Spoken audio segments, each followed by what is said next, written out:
Bismillahirrahmanirrahim. Assalamu alaikum and welcome to Urdu IT Academy.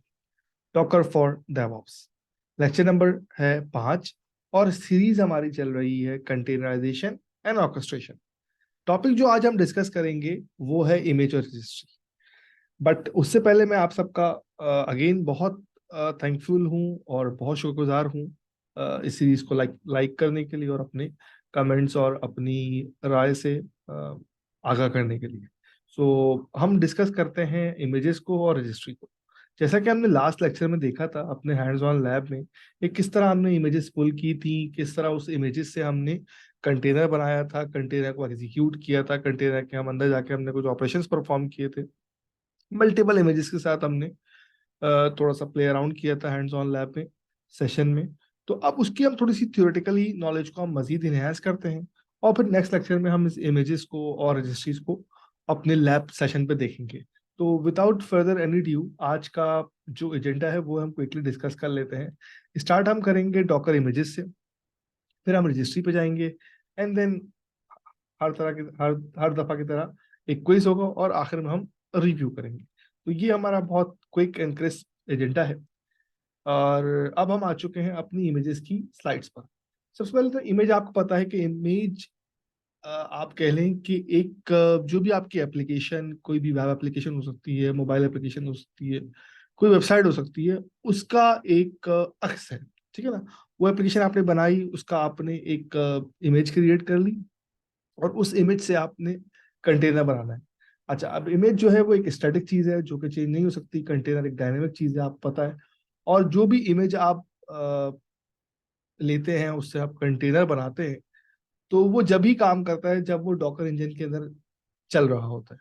पहली बात। दूसरी बात ये कि जो इमेज होता है बेसिकली वो एक आप कह लें कि आपकी एप्लीकेशन का और उसकी कुछ रिक्वायरमेंट्स की है।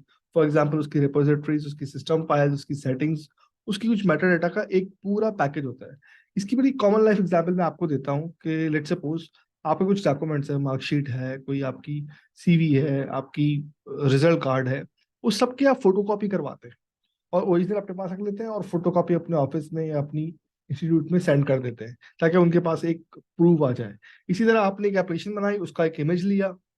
अब डेफिनेटली वो इमेज मल्टीपल लेयर्स पर होगा। एक लेयर पे आपकी एप्लीकेशन होगी, एक लेयर पे आपका कुछ रिपोजिटरीज होंगी जिसको आप रन टाइम कहते हैं, कुछ लाइब्रेरीज होंगी, कुछ सेटिंग्स होंगी, कुछ मेटा डेटा होंगी। अब ये क्या चीज होती है, हर प्रोग्राम में हर एप्लीकेशन का कुछ कोड होता है, तो may be set of codes होगा, प्लस आपने उसके साथ वो फाइल्स जो कि इस कोड को चलाने में मदद देती है, आप उसको भी अपने इमेज में ऐड अप कर देंगे। अब आप इस डायग्राम में देख सकते हैं कि कोई भी इमेज जो है ना वो मल्टीपल लेयर्स में होती है। जिस तरह किसी भी फोल्डर में हम मल्टीपल फाइल्स या मल्टीपल पेपर लगाते हैं और उनको फिर बाइंड कर देते हैं, वो पूरा एक फोल्डर कहलाता है। इसी तरह एक इमेज के अंदर मल्टीपल लेयर्स होती हैं। हर लेयर पर या हर आप कह लेंगे हर प्लेन पर कुछ इन्फॉर्मेशन होती है। वो इन्फॉर्मेशन आपके कोड भी हो सकता है, आपका सिस्टम के कुछ टूल्स भी हो सकते हैं, और डेफिनेटली मेटा डेटा भी होगा। मेटा डेटा क्या होता है, इंफॉर्मेशन अबाउट दिस इमेज या इंफॉर्मेशन अबाउट जो आपकी एप्लीकेशन है। उसमें डेफिनेटली कुछ फाइल्स होंगी, कुछ उसकी इंफॉर्मेशन होगी, ये वाली इमेज किसने बनाई है, ये क्या काम करेगी, और इसकी पूरी वेयर अबाउट। और उसके बाद आप मल्टीपल लेयर्स को मिलाकर एक इमेज बना लेंगे और वो इमेज आप अपने पास सेव कर लेंगे या फिर आगे आप रजिस्ट्री में दे देंगे। अब रजिस्ट्री हम आगे पढ़ेंगे, देखते हैं रजिस्ट्री क्या चीज़ है। तो वो इमेज को मैं अपने पास डाउनलोड करूंगा या पुल करूंगा, जिसका टेक्निकल वर्ड है, और उससे अपना कंटेनर रन कर लूंगा। तो इमेज आप समझ लें, कह लें कि एक तरह से सोर्स ऑफ अ आपके कंटेनर होता है। इस इमेज से आप मल्टीपल कंटेनर्स बना सकते हैं। आपने एक इमेज बनाई, आपने अपने कस्टमर को दे दी, कस्टमर ने उस इमेज से हजारों कंटेनर्स स्पिन अप कर लिए और आप आपकी एप्लीकेशन को आराम से यूज कर लिया। एक बात जो हमने की कि भाई इमेज जो है ना वो made of of multiple layers होती है। उसका एक बेनिफिट ये भी होता है कि लेट सपोज अगर मेरी 4-5 एप्लीकेशंस हैं और उनमें कुछ लेयर्स कॉमन है, तो हर दफा आपका डॉकर जो है वो सारी इमेज को पुल नहीं करेगा। जो इमेज यूनिक होगी उसको सिर्फ वन टाइम ही पुल करेगा, अदरवाइज वो पुरानी इमेज ही आपकी ले लेगा जो कॉमन इमेज होगी। फॉर एग्जाम्पल 2 इमेजेस मैंने पुल की और उसकी 2 लेयर्स कॉमन थी, तो बाकी इमेजेस पुल होंगी, सिर्फ 2 लेयर जो है ना वो वन टाइम होंगी। That will also speed up your process. अब अगर मैं डायग्राम से एक समझना चाहूँ, फॉर एग्जाम्पल, अब यहाँ पर आप डायग्राम देख रहे हैं और साथ में कुछ ड्रॉ करता हूँ। लेट्स सपोज ये मेरी इमेज है, इसकी मल्टीपल लेयर्स है, ठीक है ना, हर लेयर का कुछ अपना काम है। किसी पे शायद ओएस हो, किसी पर मेटा डेटा हो, किसी पे कोड हो, किसी पर रेपोजिटरीज हो। ये सब मिला के एक इमेज बनेगी। इस इमेज को मैं क्या करूंगा, मैं या तो अपने पास लोकली रन कर लूंगा, या मैं इस इमेज को किसी थर्ड पार्टी लोकेशन पे सेंड कर दूंगा। वहां से आप डाउनलोड करेंगे एंड देन उससे आप कंटेनर अपना रन कर लेंगे। अब कंटेनर रन करना बड़ा इजी है, उसका प्रोसेस हम ऑलरेडी लास्ट लेक्चर में देख चुके हैं और मजीद आगे भी देखेंगे। तो जो इमेज आपने अपने पास बनाई थी, भले वो विंडोज पर हो, लिनक्स पर हो, वो आप कंटेनर इन्वायरमेंट में आराम से रन कर सकते हैं। एंड देन अगर इस इमेज को दोबारा आपको अपडेट करना हो, इस एप्लीकेशन को, आप दोबारा इस इमेज को अपडेट करेंगे एंड देन जिसको आप बिल्ड कहते हैं, एंड देन फिर आप कंटेनर में उसको रन कर लेंगे, तो आपकी इमेज बिल्कुल फ्रेश कॉपी या अपडेटेड इमेज आपकी कंटेनर आपको मिल जाएगा। तो ये पूरा एक समझ लीजिए कि आपका लाइफ साइकिल हो गया। हर हर लेयर पे डिफरेंट काम हो रहा होता है। इसी तरह आप कंटेनर जब रन करते हैं तो वो इमेज लेयर बाय लेयर काम करती है और आपका एक एप्लीकेशन जो है ना वो रन हो जाती है।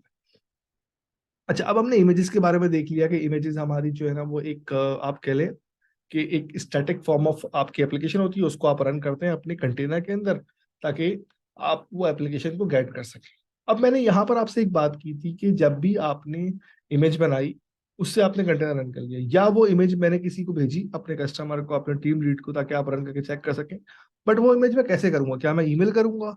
क्या मैं उसको यूएसबी में कॉपी करूंगा? नहीं, मैं उसको किसी एक सर्टेन जगह पर भेजूंगा और वहां से वो डाउनलोड कर लेगा। इसकी कॉमन लाइफ एग्जांपल मैं आपको देता हूँ। जैसे आप कोई फाइल बनाते हैं और आप उसको गूगल ड्राइव पे अपलोड कर देते हैं, या बॉक्स पे, या ड्रॉप बॉक्स पे अपलोड कर देते हैं, और वो लिंक शेयर कर देते हैं उसको अपने फ्रेंड्स के साथ। तो फ्रेंड आपका डाउनलोड करता है फाइल और वो इजीली गेट कर लेता है। नेक्स्ट टाइम आप जब उसको अपडेट करते हैं तो उसके बाद अपडेट कॉपी आ जाती है। हर दफा आपको ईमेल अटैचमेंट या व्हाट्सएप नहीं करना पड़ता। तो वो जो लोकेशन होती है जिसको आप रजिस्ट्री कहते हैं, there are multiple registries, but official जो रजिस्ट्री होती है डॉकर की, उसको हम कंसीडर कर रहे हैं, जिसको आप डॉकर रजिस्ट्री कहते हैं। ऐसी लोकेशन, पब्लिक लोकेशन, जहां पर आप डॉकर की इमेजेस को सेव करें। जो पब्लिक इमेजेस भी हो सकती हैं, प्राइवेट इमेजेस भी हो सकती हैं, depending upon your requirement and availability. अच्छा, डॉकर हब इसको कहते हैं। हम डॉकर एक एप्लीकेशन है और डॉकर हब एक लोकेशन है जहां पर आप आपकी इमेजेस को सेव करते हैं, जिसकी वेबसाइट है hub.dockerhub.docker.com। अभी मैं उसको आपको क्विक से एक ओवरव्यू भी दूंगा और नेक्स्ट लैब में हम उसको डिटेल वॉक थ्रू उसको एक्सप्लोर करेंगे। तो अगर हम सिंपल बोले, रजिस्ट्री ऐसी लोकेशन है जहां पर आप अपनी इमेजेस को सेव करते हैं, और उनको जो सेव करते हैं आप उसको एक रेपो की फॉर्म में रखते हैं। फॉर एग्जाम्पल, जिस तरह मैंने आपको गूगल ड्राइव की कॉमन लाइफ एग्जाम्पल दी थी, वहां मल्टीपल फोल्डर बनाते हैं। एक आपने बनाया ऑफिस का, एक आपने बनाया यूनिवर्सिटी का, एक आपने बनाया फ्रेंड्स का, और हर फोल्डर में अकॉर्डिंगली डाटा सेव होता है। ठीक है ना? तो रजिस्ट्री में भी आप ऐसे ही करते हैं। ये रजिस्ट्री के अंदर आपने एक रैपर बनाई अपने नाम की, और उसमें आपने मल्टीपल इमेजेस कॉपी कर ली या अपलोड कर ली, जिसको आप पुश कहते हैं। अच्छा, अगर अब हम बात करें डॉकर हब की, तो hub.docker.com उसका एड्रेस है।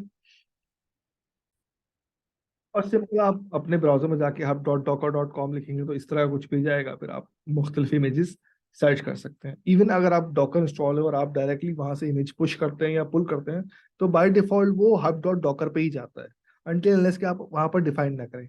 जैसे आपको याद होगा लास्ट लैब में हमने क्या किया था, हमने लिखा था डॉकर पुल इंजिनिक्स, तो उसने डायरेक्ट इंजिनिक्स को पुल कर लिया था। बट असल में उसका एड्रेस क्या था? डॉकर हब की वेबसाइट का लिंक स्लैश इंजिनिक्स स्लैश उसकी का फाइल, या अगर यहाँ पर आप एक एग्जाम्पल देख सकते हैं उबंटू की, तो उबंटू की जो ऑफिशियल इमेज है उसका एड्रेस कुछ इस तरह का बनता है। लेट सपोज hub.docker.com/ubuntu, और फिर स्लैश उबंटू। उबंटू कंपनी का नाम है, उबंटू इमेज का नाम भी है। इसी तरह आप मल्टीपल इमेजेस पुश पुल कर सकते हैं अपने पास। अब इमेजेस दो तरह की नॉर्मली होती हैं। एक होती है, या आप रैपो कह लें, रैपो दो तरह की होती हैं। एक होती है पब्लिक ऑफिशियल रिपोजिटरीज, और एक होती है unofficial.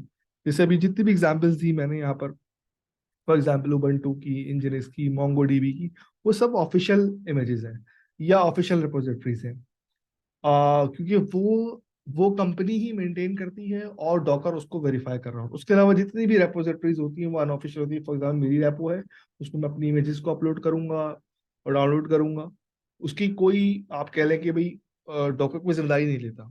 But official image normally क्या होता है कि वो कंपनी खुद मेंटेन कर रही होती है। जैसे फॉर एग्जाम्पल हमने मोंगोडीबी की बात की, हमने रेडिस की बात की, या हमने अपाची की बात की, या किसी भी कंपनी का जो आप एप्लीकेशन यूज करते हैं, तो उन सब की जो रेपोजिटरी होती है वो उसकी ऑफिशियल रेपोजिटरी होती है और वो उसको मैनेज कर रहा होता है और डॉकर उसको ऑथेंटिकेट कर रहा होता है कि हाँ भाई ये इज ए गुड। इसीलिए हमेशा बेस्ट प्रैक्टिस ये होती है कि वो रेपोजिटरीज या वो इमेजेस डाउनलोड करें आप जो कि ऑफिशियल हो और जो कि ट्रस्टेड हो। जिस तरह आप मोबाइल एप्लीकेशन डाउनलोड करते हैं तो हमेशा सजेस्टेड ये किया जाता है कि आप ऐसी लोकेशन से करें जो ऑफिशियल लोकेशन हो, चाहे वो एंड्रॉयड हो या आईओएस हो, और वो किसी वेल नोन कंपनी की। अब यहाँ पर हमने इमेजेस की बात करी, हमने रजिस्ट्री की बात की। अब थोड़ा सा क्विकली सा एक क्विज करते हैं और देखते हैं कि आपने क्या चीज गेट की। Docker registry is what? Docker station file are central place where Docker images are stored, या लिनक्स की कोई डिस्ट्रीब्यूशन है, या इनमें से कुछ भी नहीं है। थोड़ा सा सोचेंगे आप आराम से इसका आंसर दे सकते हैं। अब क्विज हमारा हो चुका है। अब थोड़ा सा क्विकली रिव्यू करते हैं हम कि आज के लेक्चर में हमने क्या देखा।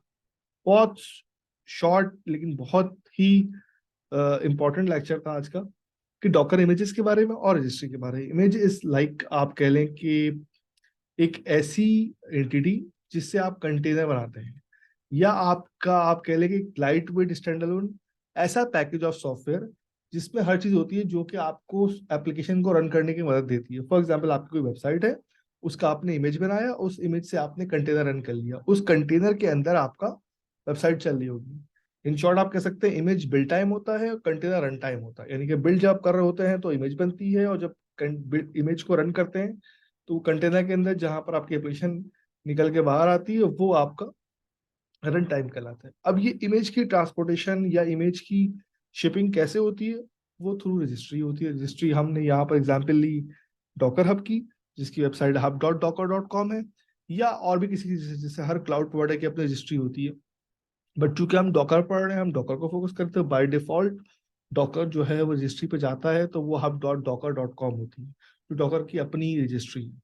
सो I hope Docker images and registries के कॉन्सेप्ट बड़े आपको क्लियरली समझ में आए होंगे। एंड इसकी लैब हम इंशाल्लाह देखेंगे। सो इमेजेस को किस तरह पुल करते हैं, किस तरह इमेजेस के साथ इंटरेक्ट करते हैं, उसको इंस्पेक्ट कैसे करते हैं, उसके डिटेल कैसे लेते हैं, उस इमेजेस से आप कंटेनर बनाते हैं, वो इमेज कहाँ से आती है? वो रजिस्ट्री से आती है। तो रजिस्ट्री को भी थोड़ा सा हम वॉक अराउंड करेंगे। सो अपनी दुआओं में बहुत याद रखिएगा और बिल्कुल लेक्चर्स को देखते रहिए और सीखते रहिए। Thank you. Allah Hafiz.